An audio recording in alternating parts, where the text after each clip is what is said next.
The world had seen strange alliances before, but nothing could have prepared it for what happened one crisp October morning. It began with silence, too much of it. In Moscow, the presidential palace sat unusually still. In Bamako, Mali's capital, the hum of daily life slowed. Something was stirring in the corridors of power on both sides of the world. And no analyst, no journalist, not even the inner circles of leadership, could predict what was coming. Vladimir Putin had ruled Russia with an iron fist and an ice-cold stare for over 2 decades. Known for his steely demeanor, he was a man the West feared, his people obeyed, and his enemies avoided. Meanwhile, Colonel Assimi Goïta Traoré had risen in Mali through military ranks, gaining control after a coup, bearing the weight of a fractured nation on his young shoulders. Mali was desperate for peace, stability, food, and hope. Russia was craving relevance, desperate to craft its place in a changing global order. Their worlds should never have touched. But the moment came. It began when a boy died. His name was Issa, just 10 years old. Killed in a crossfire between insurgents and government forces near Mopti, his father, Mamadou, wept over his tiny body, wrapped in a threadbare cloth under the blistering Malian sun. That single photo of a grieving father, of the boy's lifeless body, swept across social media like wildfire. It touched something raw, something deeper than politics or strategy. Putin saw it, Traoré saw it, the world saw it. Most scrolled past, offered condolences, maybe a tear or two. But something shifted in both leaders that day. They saw themselves. Putin remembered his days as a young boy in the ruins of post-war Leningrad. His mother nearly starving to death. His city still aching from Nazi siege.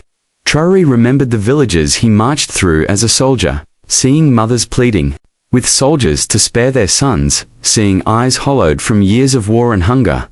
That image of Issa became the catalyst. What happened next shocked the world. In an unprecedented move, Vladimir Putin requested a private video call with Traoré. No advisors, no generals. Just 2 men who had seen enough of death. It was supposed to last 15 minutes. It went on for nearly 5 hours. When the Kremlin released a statement, it was short but seismic. Russia and Mali announce a humanitarian and security pact focused not on weapons or war but on children. Skeptics rolled their eyes.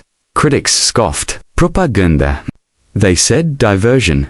Others claimed, but the changes were undeniable. Within weeks, Russian engineers arrived not with tanks but with blueprints for water systems. Satellite experts from Moscow helped map malaria zones. Drones, once used for reconnaissance, were now delivering food and medicine deep into remote Sahelian villages.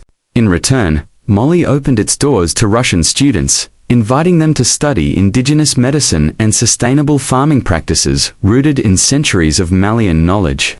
Cameras followed, journalists documented, and slowly, the world watched. Something surreal unfolds. One particular story stood out. Fatoumata, a 9-year-old Malian girl born in a village ravaged by conflict. She'd never seen a doctor, never owned a book. Yet now, she was in a brand new school built with Russian funds and Malian workers. She stood at a microphone during the school's opening, flanked by flags of both nations, and said softly, "I want to be a doctor, not to run away, but to stay and heal." Her voice cracked mid-sentence. Putin, watching from the Kremlin via live feed, wiped a tear. Even the stone-cold leader, known for hiding his emotions, couldn't contain it.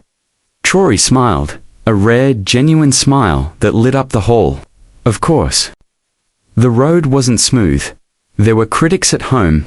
Putin faced backlash from hardliners who saw no profit in compassion.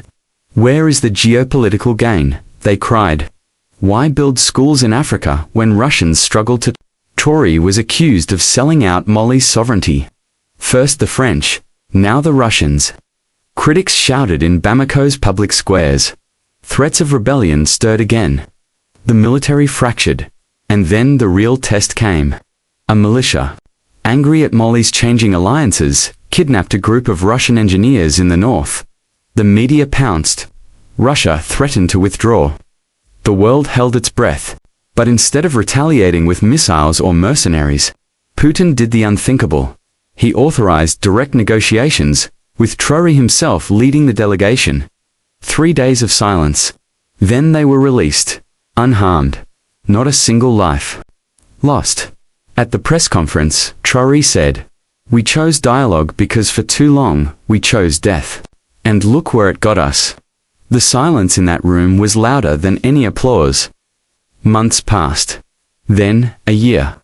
The partnership deepened not in grand military alliances, but in slow human moments. Shared farming techniques, language exchanges, mobile clinics, even cultural festivals, where Russians learned to dance to kora music, and Malians recited Russian poetry under starlit skies. What began as a geopolitical gamble evolved into a story of unlikely brotherhood. By the second year, Issa's father, Mamadou, the man whose grief started it, all stood on stage at a global peace summit in Geneva. Putin sat in the front row, Traoré beside him. Mamadou's voice shook as he spoke. "I lost my son. Nothing will ever fix that. But if his death gave life to hope, then he lives on. In schools, in hospitals, in Russian hands, helping soil grow food. He lives on, in you."